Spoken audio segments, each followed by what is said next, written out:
Hi everyone, welcome to our chat. So we're all just going to introduce ourselves. So I'm Lauren-Jane, I'm the surgical doctor, and you can find me on YouTube and Instagram. I'm an F2, just finishing foundation. I've just come back from maternity leave and I'm going to be training in surgery. Hi everyone, my name's Ezgi. I'm a GP trainee in my first year, and I'm currently on maternity leave. I go back in June and I go back to psychiatry. I'm also on YouTube as the junior doctor and Instagram as well. I am Kieran. I'm also a first year GP trainee. I'm a comedian as well, so I used to do stand-up for a long time, and I'm also on YouTube, which is why I'm part of the chat. Hi everyone, I'm Sarah. I'm also a doctor and I studied with Lauren-Jane. We went to med school together, which was really good fun. I am an A&E doctor and I also have a YouTube channel, which is Dr. Sarah Nichols. Lastly and probably leastly, my name is Ollie. I am a final year medical student at the University of Warwick, currently about a month away from my final exams, and will hopefully, all going well, be starting work in August. And I'm on YouTube as well as Ollie Burton. So if this gets really dry and boring, Kieran, it's your job to make us laugh because you're a comedian. So okay, I can try my best. But to be fair, if it's not, then it's the internet connection and it's not me. I'll try my best. Should I go with the first question? Yeah, go. Yeah, so I've got a question saying, did any of you guys manage to work while studying at med school? Do you want me to go first? Yeah, go. So I wasn't that great at managing my time during term time. So any work that I did take up, it was usually during the summer holidays. So I had two jobs. One summer I was working in a furniture store. I was in the kitchen department. It was like a department store for furniture. And then the second year I worked in Cineworld cinema. I was selling tickets and that kind of stuff. And then the following year anyway, our summers got super short because we ended up going into clinical rotation. So that was the only two jobs I had during med school. Where did you go to med school? UCL. Fine. So it sounds like it was relatively intense then. Yeah, I mean, the clinical years got more intense and I kind of ended up, I just thought, I'd rather focus on that than work. Luckily, if financially I was okay. If I wasn't, obviously you'd had to balance two, but I was lucky enough that I could just focus on one. I think it's really tough. Sorry. I was going to say you. Sorry, go on. You're an undergrad or So I did graduate medicine, but on an undergraduate course. So I did my undergrad at UCL on doing biomedical sciences, and then I went back to do medicine. So I joined their 6-year program, but then because I was a graduate, my study years dropped to 5, basically. I think it's amazing that you were able to work. I mean, Sarah, you worked as well, didn't you? You managed to do some work, but I don't know how you did it. Well, I had to because I didn't have any money because I spent it all on travelling. It's a strong later, isn't it? So yeah, needs must. That's why. That's why she's still an F4. She's yeah, exactly, loving the travel life. Yeah, so I worked before med school. I did the graduate course as well. And before med school, I got a job as an HCA, a healthcare assistant, and I was working on the bank. So I could pick up shifts as and when, which works very well for my lifestyle, which is kind of what I'm doing right now. And I was working in a mental health hospital. And it happened to be walking distance from where I lived. So yeah, I did that. I probably did maybe 1 shift a week. And then that was actually getting a bit too intense for me while we were on clinical placements. And so I ended up setting up an online business and selling things online and made money that way, and started making enough money that I could work from home rather than having to go out to work every weekend. Did you find that having Do you think oh, sorry, go. Sorry, it's go on. You go, Lauren-Jane. Oh, I was just going to say, did you find that having such a clinical job was helpful towards your communication and clinical skills as you went through med school? Yeah, I think so. I spent a lot of time talking to patients and yeah, kind of being comfortable being on the wards. So yeah, I think so. Kieran, were you saying something? Yeah, my question was pretty much exactly the same as yours. I was about to ask the same thing. So I would have thought, like you said, that being a healthcare actually, made you a better doctor because you had that patient experience. I hope so. Dealing with people when they're at their most vulnerable, when they're in hospital, especially in the psych unit, has hopefully made me a better communicator and like quite empathetic. And also working as a healthcare assistant is really, it was useful to be able to see medicine from the other side. And I think that's helped me as a doctor, knowing that my colleagues are going through similar but very different problems when they're at work. What about you, Ollie? Just out of interest. Oh, sorry, go on. I was just going to say for Sarah, just out of interest, how did you end up getting into a HCA role? What kind of, was there like some sort of training? Because I remember looking into it back then, but I never really focused on it. Yeah, it was really hard to get in. It's surprisingly difficult to get an HCA job. So I knew that I wanted to do medicine when I was in my final year of biomed. And I applied for basically every HCA job I could find, whether it was agency, NHS, everything. I think I must have applied to about 30 jobs. And I only got one interview. So for any of you watching that are sort of going through that process, just keep at it. Just apply for everything, you will get something. I happened to get this one job, and I did it through my last year of biomed and stayed on the bank through my year out between biomed and graduate entry medicine, and then carried it on. So yeah, I was just quite lucky in that sense. That's amazing. Perseverance. Yeah. I think it actually shows that I think when people think about doing medicine, they think how terribly hard it might be to sustain working full time or working at all whilst doing medicine. But actually, you can complement medicine if you sort of think about the kind of jobs that might support it, like being an HCA.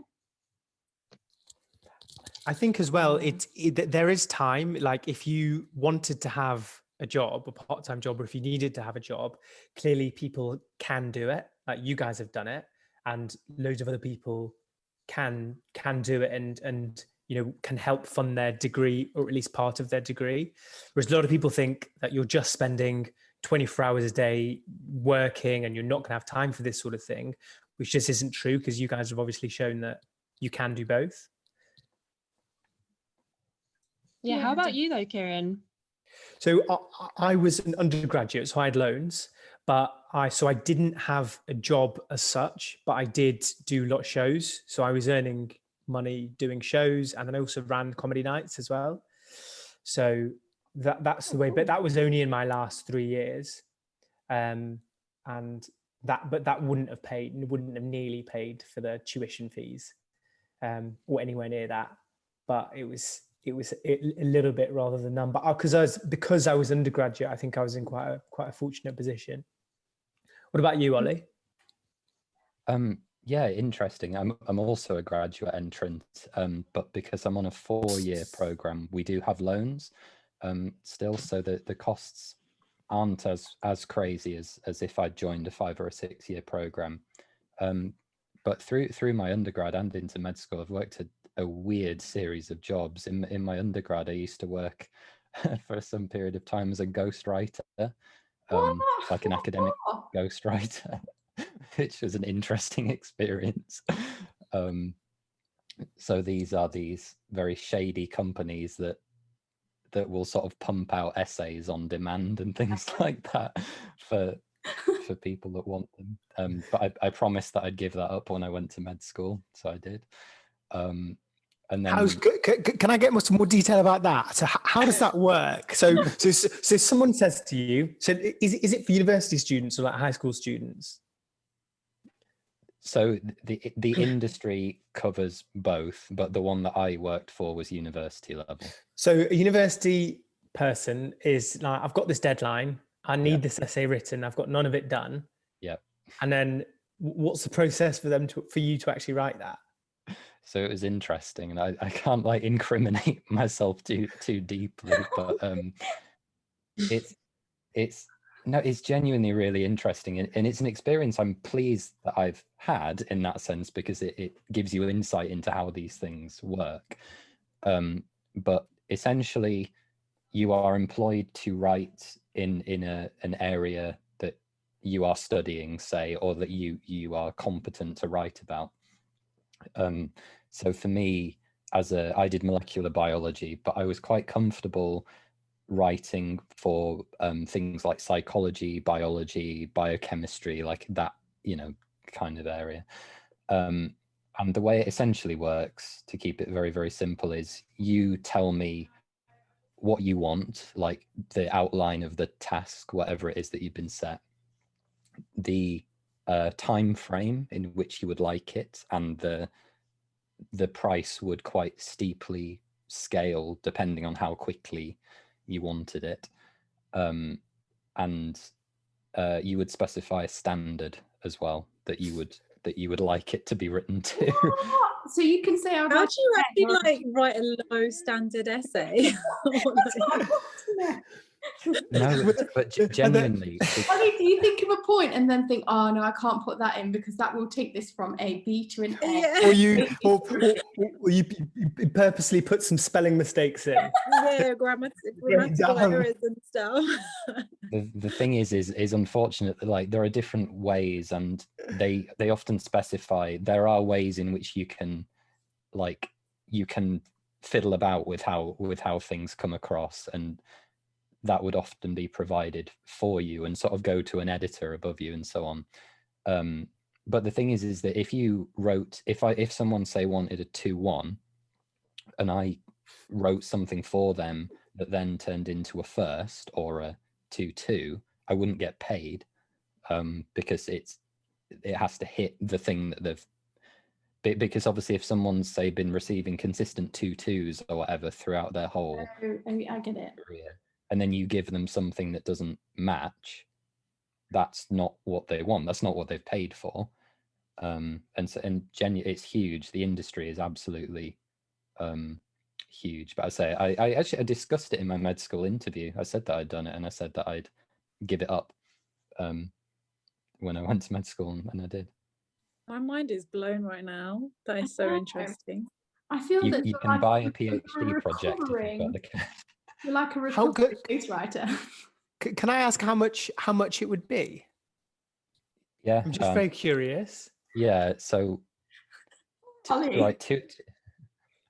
just two interesting facets to this is that the one that I worked for, its biggest user base was Oxbridge. I bet.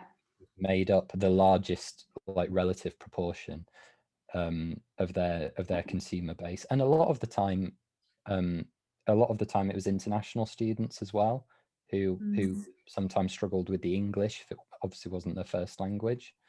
So to answer the question about cost, if it varies enormously by the different factors, like certain subjects cost more than others, certain time frames, if you want it done quickly, like if you want it done within 24 hours, that's a relatively huge premium. But I don't know, if you wanted, say, 1,000 words on some biology topic done within 4 or 5 days, maybe run you 150, 200 quid. Wow. Good. But the thing is that the point. Sorry. I just said you enterprise. Well, it's one of those things that you always have to defend by being like, it's not illegal. It's just not a good thing to do. It's not fraud, but it might one day be fraud. Try this at home. Did you learn a lot doing it? Yeah, definitely. I think. What was your favorite thing to write about?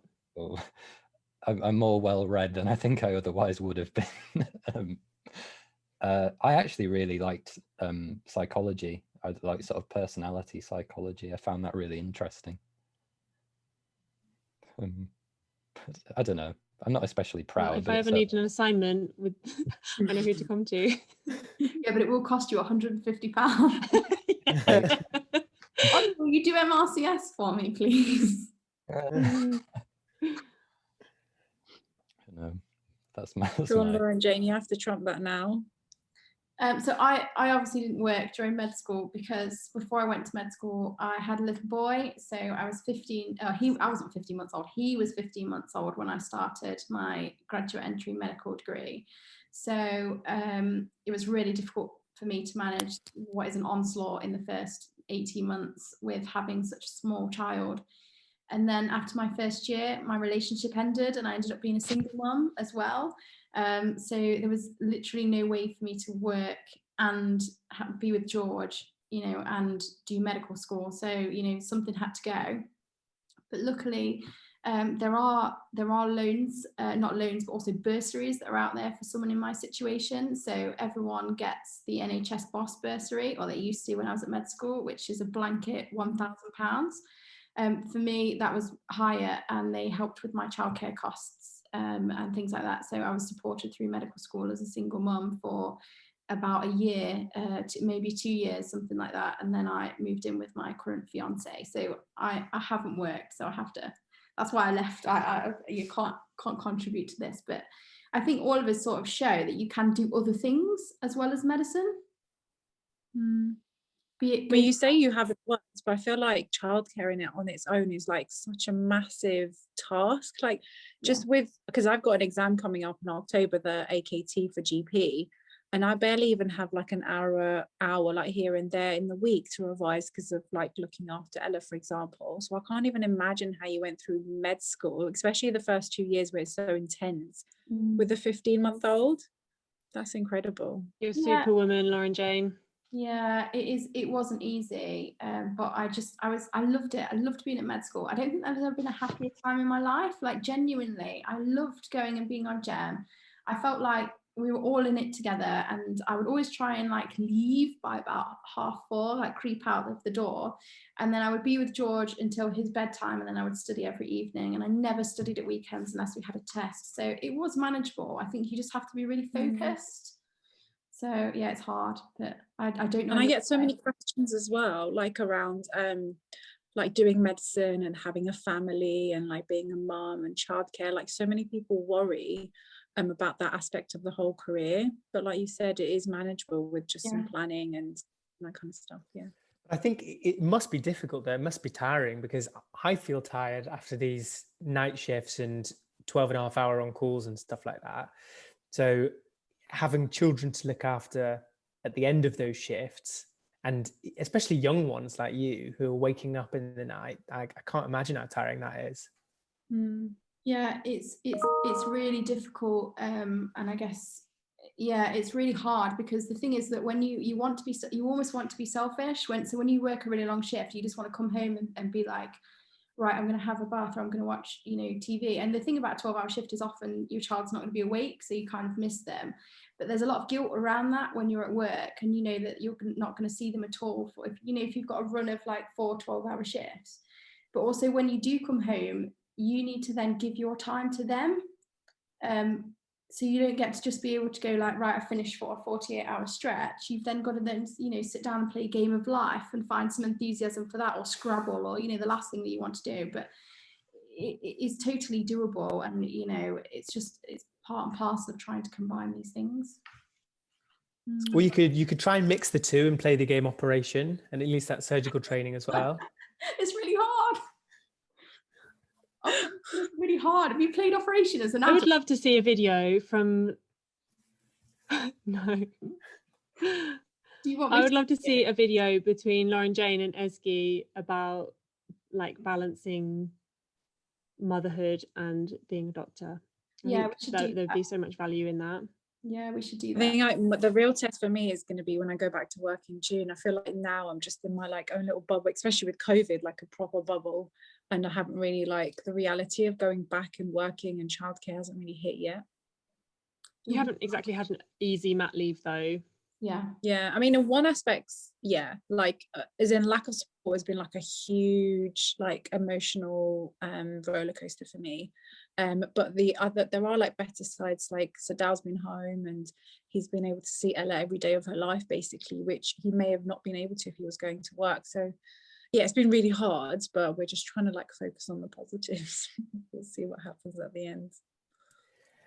Guys, to segue this conversation, I had a question about our most embarrassing patient stories. And I feel like when I introduced it before, Sarah was itching to tell us a story.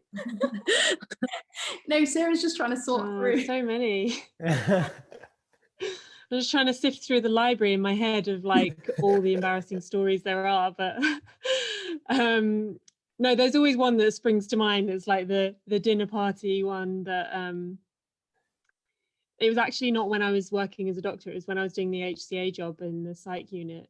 I think Lauren-Jane's probably heard this one before, but yeah, I was I was on a night shift, and the patients have like free access to most of the ward, but you know, if they go in the kitchen on their own, you kind of go in and check that they're okay.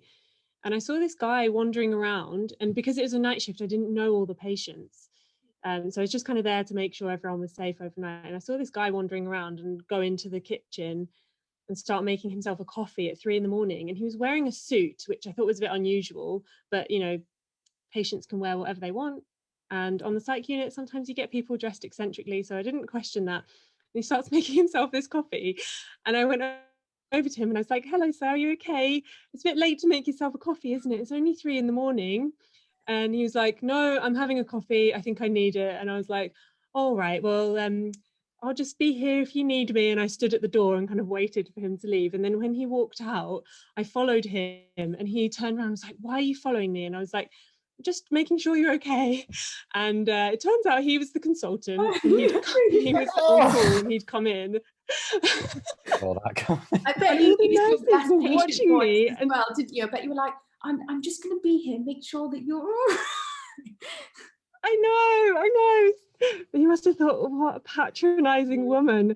And yeah, all the nurses just let me do it. They were just watching and like absolutely wetting themselves while I was, and apparently this consultant, this is the one and only time I ever met this guy.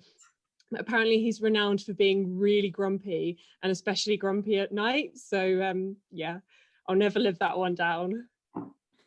That's so good. I actually think that's one of the best stories I've ever heard. I kind of there's knew where many this more story where was that going, came and from. I was just like, "Oh no, Sarah, no."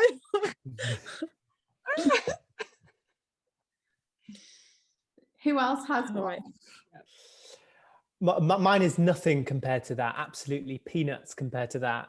But when I was at med school, so this wasn't even as a doctor, this was as a med student, and we were able to see some patients by ourselves in GP, and then the doctor would see them afterwards. And I just remember vividly having my own surgery, like one of the first ones, and I was just so nervous. And a patient came in and they brought in a urine sample, and they come in for something completely unrelated. I thought, they've brought in the urine, I better test it. And the sink was like an uneven surface. So I was like trying to rest it, trying to do this, trying to get the thing out. And I spilt it all over myself. And for the rest of the day, it both looked like and smelled like I just peed myself at work, because it wasn't even water. I couldn't even be like, "Oh yeah, I'd splashed it." Like it smelled like urine. Oh God, I can't believe we're trained to do this to ourselves. Oh, Did you try to wring any of it out for your urine dip, or did you just totally? I actually, you know what the worst bit about it, Ezgi, is that it was completely unrelated to what they come in for. Like they didn't even need it. I love the practicality of Ezgi's response there. She's like, "You're a junior doctor, you're on call, you need that urine sample, otherwise you have to have a Just like gonna get that wee sample. just swipe the dipstick along your trousers. I mean, if it's happened and you know, it's gone all over yourself, might as well. Oh, I love that. Oh, mine are nowhere near as good as this. Go Ollie, on, do you have do one? yours. Do you have one? I kind of have one, but it's not as good as that. No, mine very briefly, it just doesn't reflect very well on me. So I'm slightly nervous for it. But it was right at the beginning of my second year. So we only have the one preclinical year here, and then you go on into the big tertiary center to go and start seeing patients. And it must have been literally like the second or third history that I'd ever done, like on a unit with a real patient. And this really lovely, like 80-year-old woman or something. And you know how, like, when you learn to take a history for the first time, you kind of do it on like very structured according to like a protocol that you've been taught, and you don't really know why you're asking any of the questions you're asking, but you just sort of do it by pro forma. I was just sort of really racking my brains intently trying to go through the different questions, and I got down to like asking about family history of stuff, and for some reason, and so there's like me, maybe 3 or 4 other med students, the consultant, and this poor patient, and just on autopilot I go like, so family history, right? Okay, so are your parents still with us? And then like this like 80-year-old woman, and Oh no. so like, oh no, probably not, ha ha ha ha, and like just laughing to myself. But like everyone else in like stunned silence, and she was like, are you laughing at my parents like not being alive? Like, Oh god. yes. Like, just so incredibly awkward. And you've never That's one of those moments where like you'll remember in like 10 years time when you're like trying to go to sleep, and it'll just come into your mind and you're like, oh my god. That was so bad. Why did I Poor do lady. that? Edsky, do you have one? Guys, we've only got 8 minutes left. Oh, I'll be really quick. So I had one, so we had like a health week at the hospital, and so they were like, we had like stands and people on stalls like selling gym memberships and that kind of stuff, and one of them was like healthy food, and so I had like a lot of hummus for lunch that day. And then for the afternoon we were continuing on with one of the ward rounds, or we were reviewing a patient, I think, with a consultant, I can't remember, and so he wanted me to examine her, and I went up to her and I started examining her. I think I was doing like a resp exam, and she was like, oh, have you had garlic? And I was like, oh yeah, you know, I just had a bit of hummus. She was like, so then I continued, and she was like, oh, I'm really sensitive to garlic. She was like, sorry, I can't take this. And then so basically I had to leave the cubicle because I smelled so badly of garlic and this hummus that she wouldn't let me examine her. So I had to leave, and the consultant had to carry on examining her. And I was like, wow, like this is the first time anyone's ever like been offended by my breath. Esky, was she a vampire? I don't know, I can't, she was a weird character, but like out of all things, like why would you be extra sensitive to garlic, like the scent of garlic? And I swear it wasn't even that strong. I had like a mint, so she must have been like super sensitive. I was like mortified leaving the cubicle. I just got like basically dissed on my breath. And I was like so embarrassed. I feel like the best stories always start with, I'd had a lot of hummus that day.